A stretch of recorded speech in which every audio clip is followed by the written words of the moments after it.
O tema mais importante de hoje para o Léo ao Quadrado é a fake news que está sendo espalhada nas igrejas evangélicas, de que o ex-presidente Lula pretende fechar igrejas. Bom, quem está espalhando essa fake news, aliás, é uma das pessoas que você considera mais nefastas. Você já falou aqui uma vez, né, que entre as pessoas assim que estão no cúmulo da ruindade, você colocava esse Feliciano, o Malafaia e aquele outro lá do Espírito Santo, que foi senador, Magno Malta, né? Então estão dizendo que o ex-presidente Lula vai fechar as igrejas evangélicas. Eu vou trazer para você aqui a frase do Feliciano, ele fala assim, ó: conversamos sobre o risco de perseguição que pode culminar no fechamento de igrejas. Tenho que alertar meu rebanho de que há um lobo nos rondando, né? Então, o Feliciano se coloca como pastor de ovelhas e classifica o ex-presidente Lula como um lobo que ronda as suas ovelhas. Léo, o que você diria sobre isso? Olha, Léo, eu diria que faz parte, essa é uma estratégia dele, essa é uma estratégia, infelizmente, da oposição aos candidatos que estão lutando pelos trabalhadores. Isso não é a primeira vez que acontece.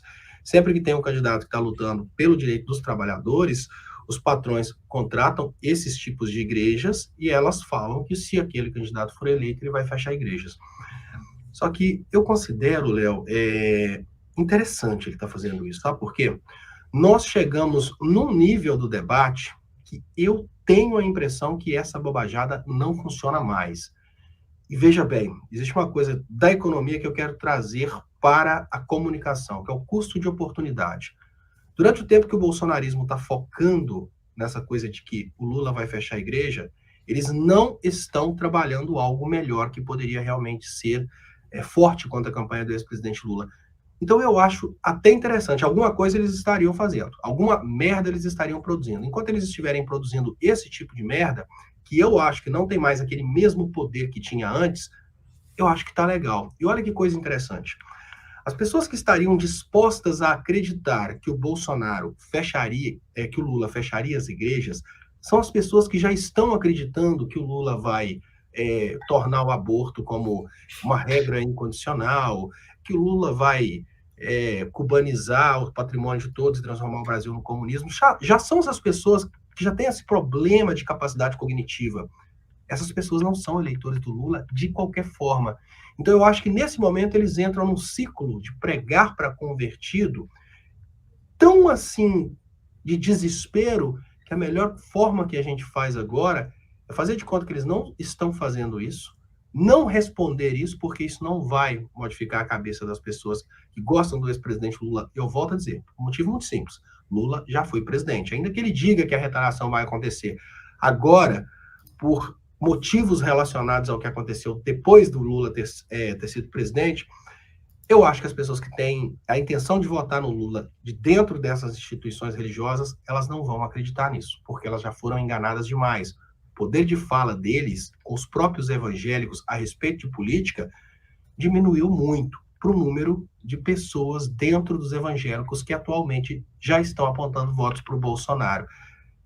Na minha opinião, isso é bom. Manter esse pessoal fazendo pregações para convertido, que era o erro da esquerda antes. A esquerda errava exatamente por isso. Ela ficava pregando para convertido. Olha como agora, não significa, né, Léo? Desculpa, não significa que o PT não deva reagir, né? Então tem aqui a notícia: PT prepara reação contra a fake news bolsonarista de que, se eleito, fecharia igrejas evangélicas. Então tem uma plataforma chamada Verdade na Rede, lembrando que o Lula sancionou a Lei da Liberdade Religiosa em 2003 e foi o Lula, na verdade, que criou o Dia da Marcha para Jesus em 2009, né? O Bolsonaro vive indo em Marcha para Jesus, quem criou isso foi o ex-presidente Lula. Diga, Léo. É muito importante exatamente isso, que os canais oficiais do partido demonstrem não um disse-me-disse do Lula que não vai fechar as igrejas, mas demonstrem que é impossível fechar as igrejas, porque a Constituição dá liberdade religiosa, ponto 1. Ponto 2, que não é interessante para o Lula fechar as igrejas sim fornecem um bom serviço para a sociedade. É interessante que as pessoas se orientem e saibam quais são as igrejas que são igrejas para religião e quais as igrejas que são para doutrinação ideológica política. Mas isso não cabe ao Lula fazer fechando uma ou fechando outra. São as pessoas que vão decidir aprendendo política. Então é muito importante que o PT responda, sim. O que não pode acontecer é o que eles estão tentando fazer. Através de uma pregação para convertido, que na minha opinião não vai alterar demais os números, o PT não pode colocar 100% do seu esforço para responder isso que para mim é conversa de bêbado, Léo. Seria mais ou menos assim, você está aqui conversando com um grupo de empresários na porta, vamos imaginar, você está na porta de um restaurante, acabando de fechar negócio com um grupo de empresários importantíssimos para o seu negócio. Aí o bêbado na porta fala o quê, Léo? O que o bêbado diz? O bêbado na porta e começa a falar bobeira. Pô, você é careca? Aí você para de conversar com os empregados, vira para ele e fala, não sou careca não, eu só sou sem cabelo, seu idiota. Será que faz isso? Então, o PT não pode dar... O PT não pode ceder à conversa de bêbado, com todo respeito aos bêbados, que o bêbado só é bêbado quando está bêbado, depois é uma pessoa normal. Mas o que o PT não pode fazer é colocar todo o esforço agora para responder uma bobiça dessa. Deixa o pastor Feliciano ficar falando sozinho, né? Mentira para suas ovelhas, porque as ovelhas não são tão idiotas assim, né?